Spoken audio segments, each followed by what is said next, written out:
우리 오늘 민수기 13장 말씀 보겠습니다. 25절에서 33절까지입니다. 같이 한 목소리로 읽습니다. 시작.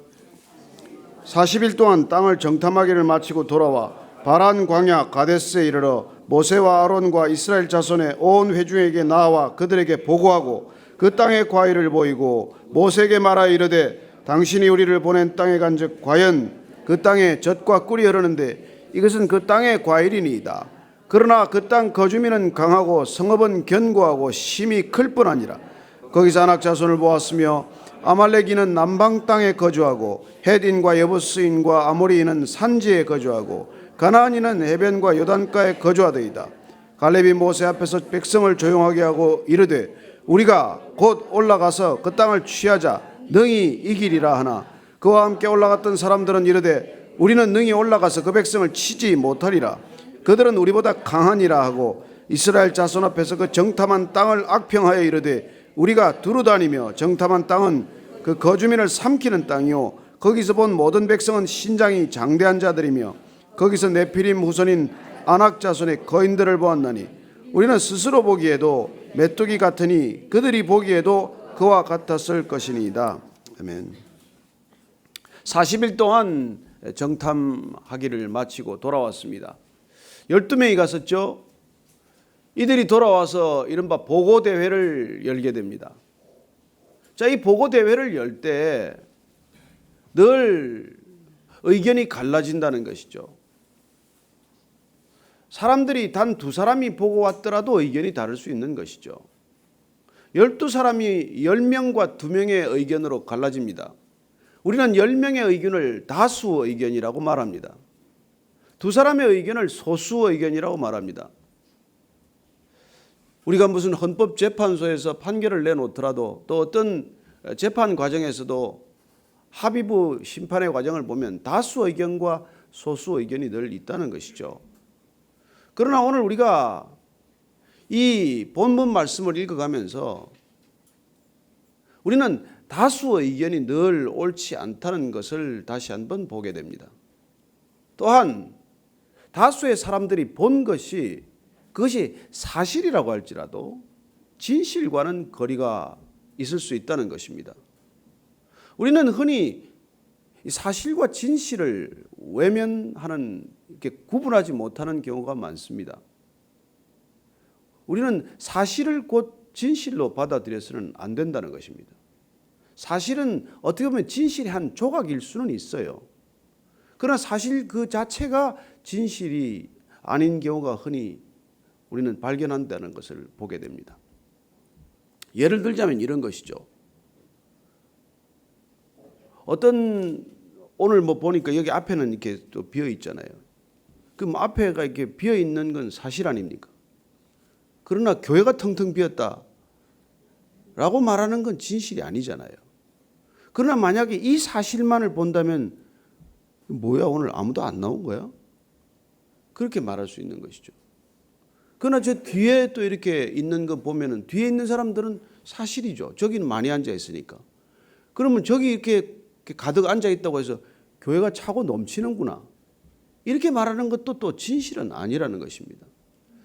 우리는 어떤 내가 보고 있는 이 사실을 가지고 그걸 진실인 양 전달해서는 안 된다는 것이죠. 저는 사람들의 말을 거의 안 믿습니다. 특별히 식당에 가서 맛있다고 먹고 온 음식을 제가 잘 안 믿습니다. 자기 미각일 뿐이에요. 그렇지 않습니까?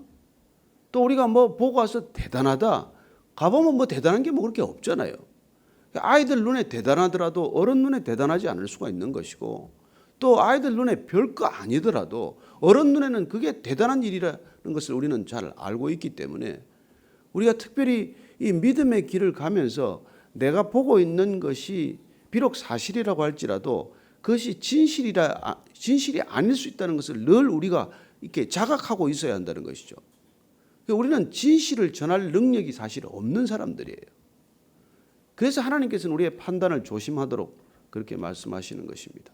오늘 우리가 이 40일 동안 정탐하고 돌아온 12사람의 보고대회를 마치 우리가 참여한 것처럼 우리가 그렇게 한번 들어보십시다. 자, 우선 25, 6, 7 말씀입니다. 시작. 40일 동안 땅을 정탐하기를 마치고 돌아와 바란 광야 가데스에 이르러 모세와 아론과 이스라엘 자손의 온 회중에게 나와 그들의 보고하고 그 땅의 과일을 보이고 모세에게 말하 이르되 당신이 우리를 보낸 땅에 간즉 과연 그 땅에 젖과 꿀이 흐르는데 이것은 그 땅의 과일이니이다. 27절 말씀을 보면 조금 듣는 게 불편한 말이 나와요. 모세에게 말하 이르되 당신이 우리를 보내 간 땅이라고 말합니다. 우리가 정말 이 말을 귀담아 듣다 보면 한마디 한마디가 의중이 담겨 있다는 것을 알게 됩니다. 이 가나안 땅에 보내는 것은 하나님일까요? 모세일까요?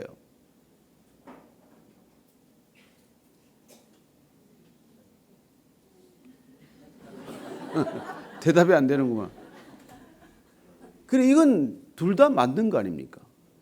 하나님이 보냈다라고 믿고 가는 사람이 있고 하나님을 잊어버리고 모세가 가라니까 간 사람이 있을 거예요. 마찬가지입니다. 아침 예배 오는데 뭐 옆에서 뭐 남편이 깨우거나 아내가 깨워서 온 사람이 있고 성령이 깨워서 오신 분이 있지 않습니까? 여러분 누가 깨워서 오셨습니까? 그걸 항상 기억하고 있어야 한다는 것이죠. 이들이 문득 말하는 표현 한마디에 그 가나안 땅은 여러분 원래 하나님이 보낸 땅이에요. 그러나 지금 돌아와서 보고하는데 불편한 마음이 있으면 당신이 가라고 해서 간 땅이다 이렇게 되는 거예요. 옆에 아내가 지금 하와가 옆에 있지 않습니까? 하와가 좋을 때는 하나님이 주신 아내예요. 그러나 이게 우리가 선악과를 먹고 나니까 무슨 잘못을 저지르고 나니까 하나님 주신 선물이 원망거리가 되는 거 아니에요. 내가 어디 선악과 먹고 싶어서 먹었습니까? 당신이 준 여자가 먹으라고 그래서 먹은 거 아닙니까? 이게 벌써 어감이 확 달라지는 것이죠. 그래서 우리 안에 어떤 불편한 마음을 가지고 있느냐에 따라서 표정만 달라지고 말만 달라지는 게 아니라 걸음걸이도 달라지고 모든 게 달라지는 것이죠. 사실 어떻게 보면 인간의 전체 메시지를 전하는 것 중에서 인간의 언어는 3%라고도 흔히 이 얘기를 해요. 97%는 우리의 전체적인 바디 랭귀지가 말하고 있는 것이죠. 사실 뭐 애들이 조금 나무라 놓고 나면 걷는 게 가관 아닙니까? 뭐 콩콩거리고 다니면서 문을 쾅쾅거리고 닫고 벌써 그냥 뭐 보면은 그냥 다 드러나지 않아요. 그래서 벌써 이 사람들이 다녀오고 나서 처음에 과일을 하나 들어 보이긴 하지만은 벌써 말하는 투가 말이죠. 간접 그 땅에 젖과 꿀이 흐르는데 그 땅에 과일 가져왔습니다. 자, 26절입니다. 28절입니다. 시작. 그러나 그 땅 거주민은 강하고 성읍은 견고하고 심히 클 뿐 아니라 거기서 아낙 자손을 보았으며. 자, 여기 문제는 뭐예요? 그러나 하고 싶은 얘기는 그런데 요 뒤에 있는 거 아니에요.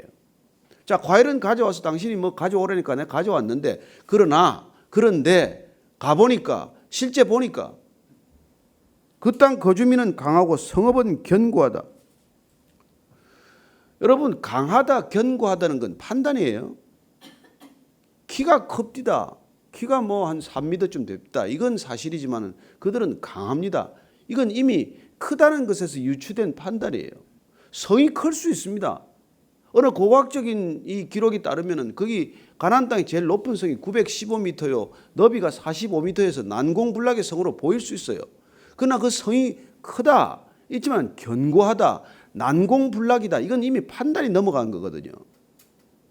그래서 이미 내가 본 것을 내가 다시 한번 해석했다는 것을 무의식 중에 우리는 잊어버리고 그 해석을 전하기 쉽다는 것이죠. 우리가 윗사람한테 무슨 말을 할 때 판단을 전하는 게 아닙니다. 그분이 판단할 수 있도록 사실을 먼저 전하는 훈련을 내가 해야 되고 사실을 사실대로 그것도 사실의 조각을 가능한 많이 전할 수 있는 것이 객관적인 보도죠. 그래서 객관적인 보고를 하고 있는 것 같지만은 사실은 그 땅 거민은 강하고 그 성은 견고하고 이렇게 이미 보고를 하고 있는 거예요. 이미 모든 판단이 끝났어요. 거기서 또 아낙 자손을 보았대. 아낙 자손. 아니 거기 아낙 자손이 뭐 몇 사람 있을 수 있죠. 뭐 골리앗도 있고 있었으니까. 그러나 그렇다고 해서 그 전체가 아낙 자손은 아니에요.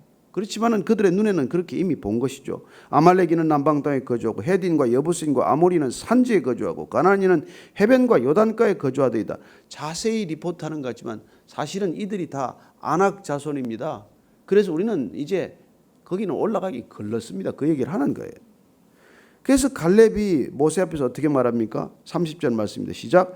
갈렙이 모세 앞에서 백성을 조용하게 하고 이르되 우리가 곧 올라가서 그 땅을 취하자 능히 이기리라 하나.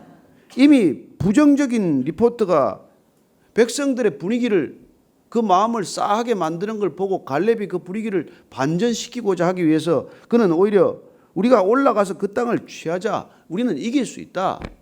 올라갑시다. 당장 갑시다. 그 땅을 취합시다. 그리고 갈렙과 여호수아는 우리가 잘 아는 대로 이미 가나안 땅을 우리에게 주셨다는 믿음으로 그 땅을 보고 왔기 때문에 가서 지금 올라가서 친다고 하더라도 그 땅은 우리가 취할 수 있다라고 믿음으로 보고하고 있는 것이죠. 사람들이 듣기에 따라서는 더 객관적이고 사실적인 보고라고 하는 10사람의 이 보고를 더 신뢰하는 것을 나중에 보게 됩니다. 자, 오늘 우리가 이 사실을 가지고 이 객관적인 사실을 보고하는 것처럼 하는 이 사람들의 보고를 우리가 날마다 우리도 듣고 있고 판단하고 있다는 것이 문제라는 것입니다. 여러분, 지금 수많은 우리는 미디어 시대에 살고 있어요. 대부분의 언론들이 그렇게 보도하면 그건 진실인 것처럼 보도됩니다. 아니요, 그들이 한 가지 사실에 초점을 맞춰서 보도한다면 우리는 의도된 왜곡된 진실을 볼 수 있겠죠. 그러나 우리는 그들의 판단을 우리의 판단으로 쉽게 수용해서는 안 된다는 것입니다. 언론은 믿음의 눈으로 사실을 보고 있지 않습니다. 최대한도 객관이라는 이름으로 편견을 전하고 있을 수가 훨씬 더 많다는 것이죠. 그래서 우리가 살아가고 있는 이 시대는 지극히 우리를 혼란스럽게 만드는 시대예요. 아니, 그때는 안 그러냐고요. 10명이 리포트를 했기 때문에 백성들 대다수는 10명의 다수 의견을 받아들이게 되고 그들이 객관적인 사실 보도인 것처럼 하는 이 보도들이 그들의 생각과 판단을 흐려놓기 시작하는 것이죠. 나중에 이 사람들 이 보도 듣고 밤새 운다고 되어 있습니다.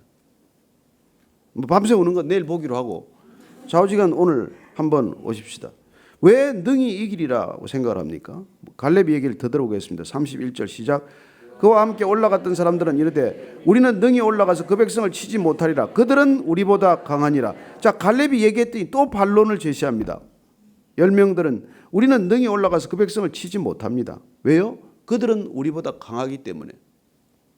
이미 싸움은 끝난 거죠. 왜냐하면 이미 판단했기 때문에. 우리는 이제 못 올라갑니다. 가도 희망이 없습니다.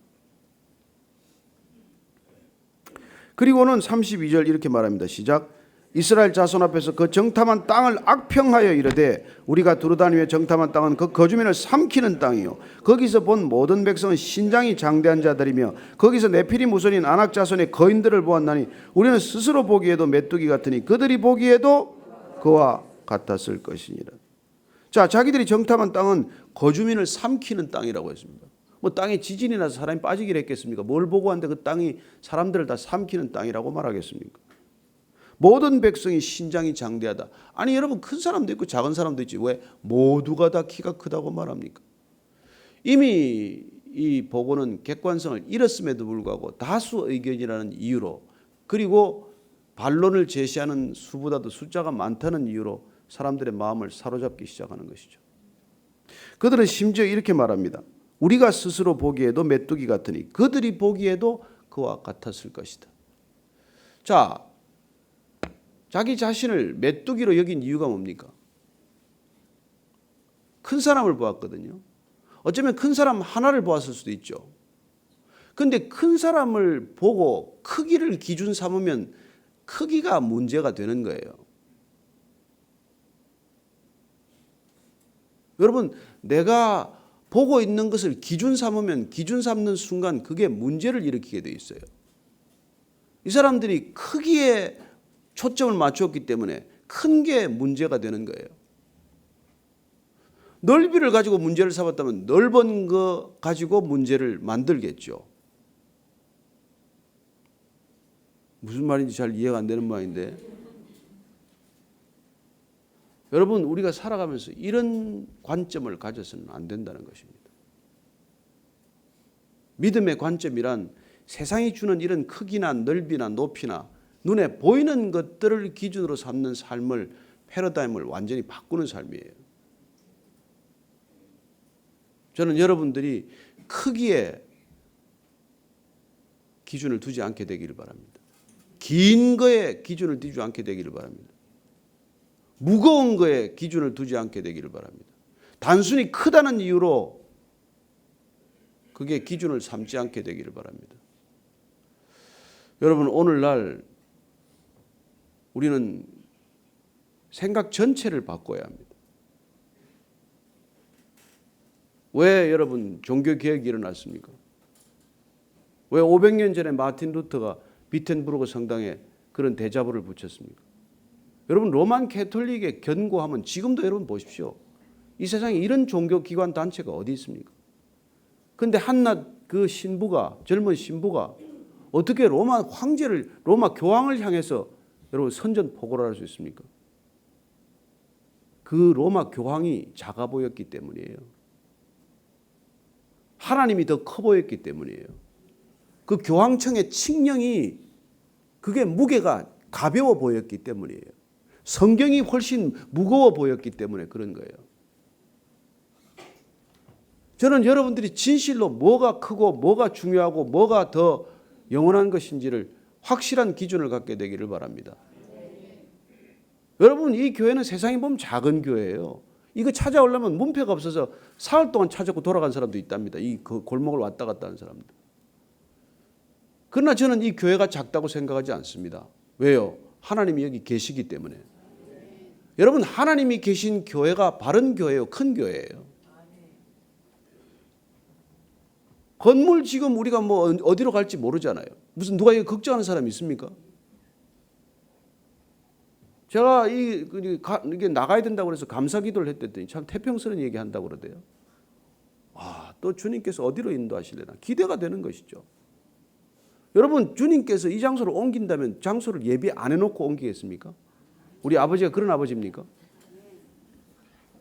그런 아버지가 아니면 난 아저씨라고 부를 거예요.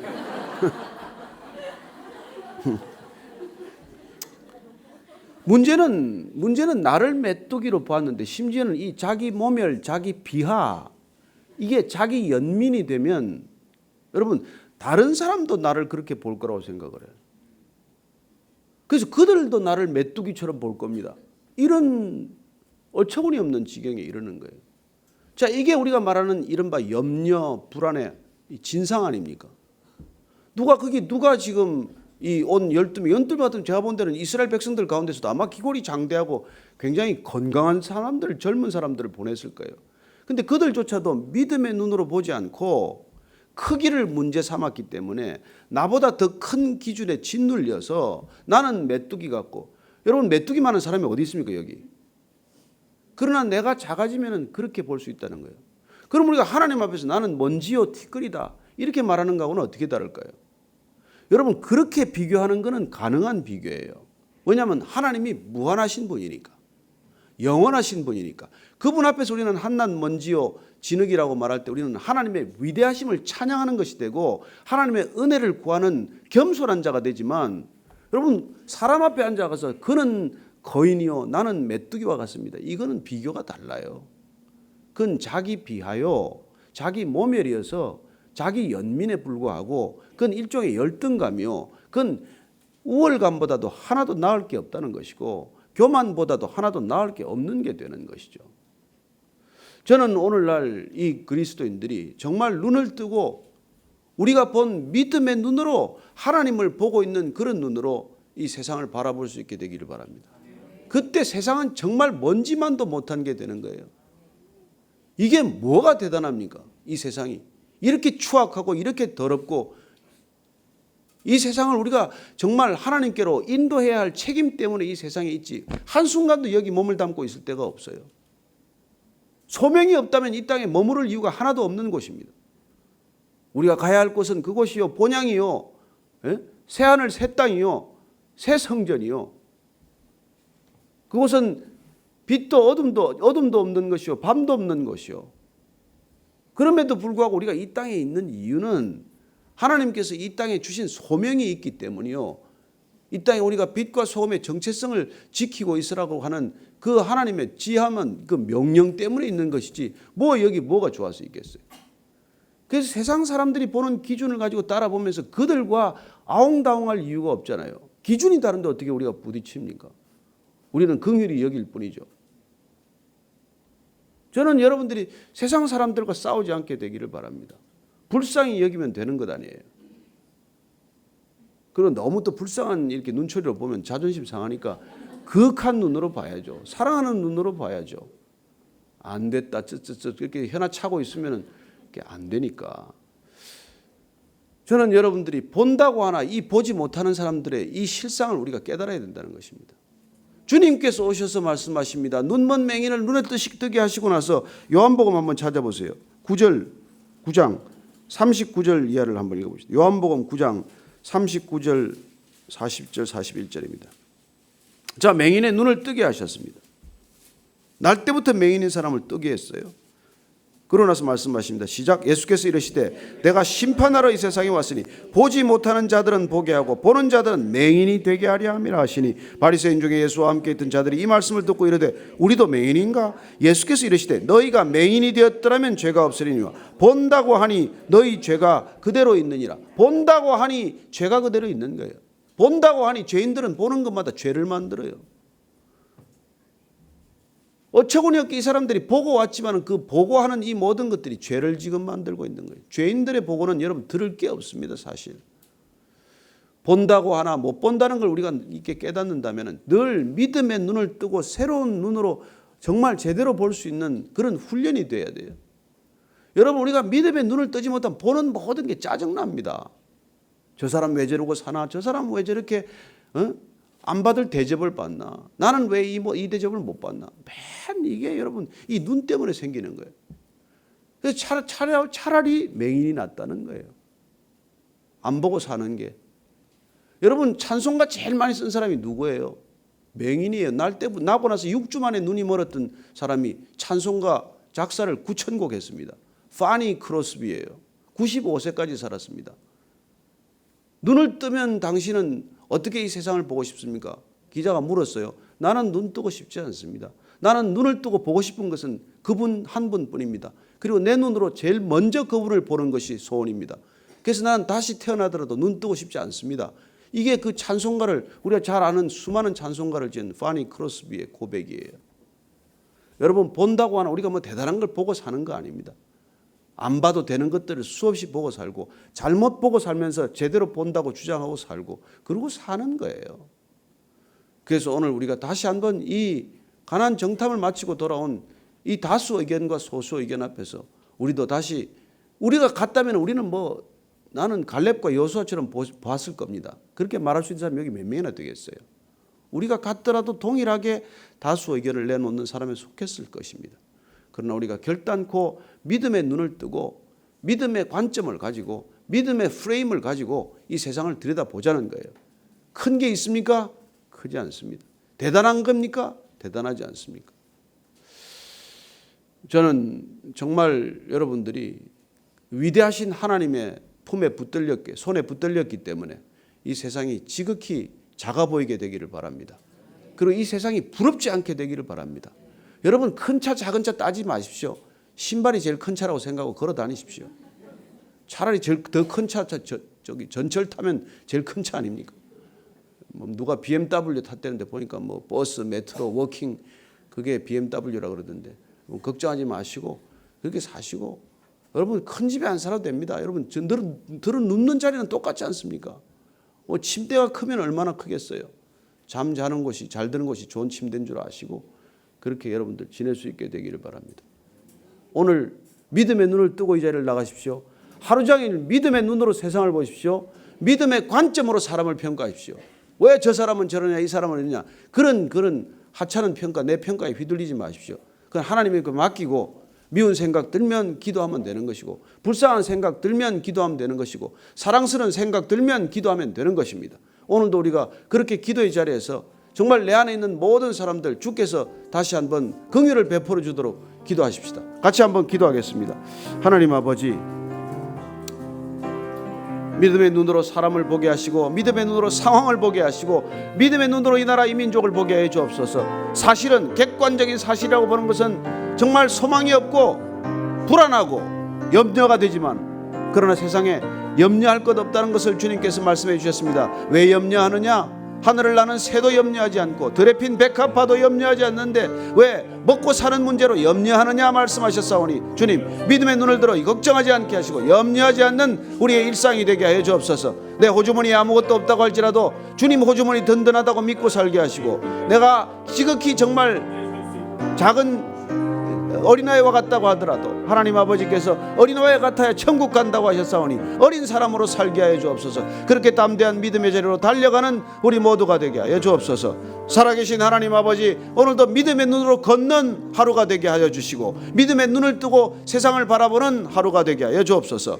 이제는 십자가에서 우리에게 믿음을 한없이 부어주신 우리 구주 예수 그리스도의 은혜와 하나님 아버지의 사랑과 성령의 기름 부으심이, 오늘 나는 메뚜기 같고 세상 사람들도 나를 그렇게 보았을 것이다 라고 말하는 생각이 아니라, 그 의견이 아니라 우리가 능히 올라가서 취하자, 하나님께서 이미 주셨다, 그런 담대한 믿음을 선포하는 갈렙의 믿음 가지고 세상을 나가기를 원하는 이 자리에 고개 숙인 담대한 믿음의 사람들, 믿음의 눈을 가진 성령의 지체들 위해 지금부터 영원까지 함께 하시기를 간절히 축원하옵나이다. 아멘.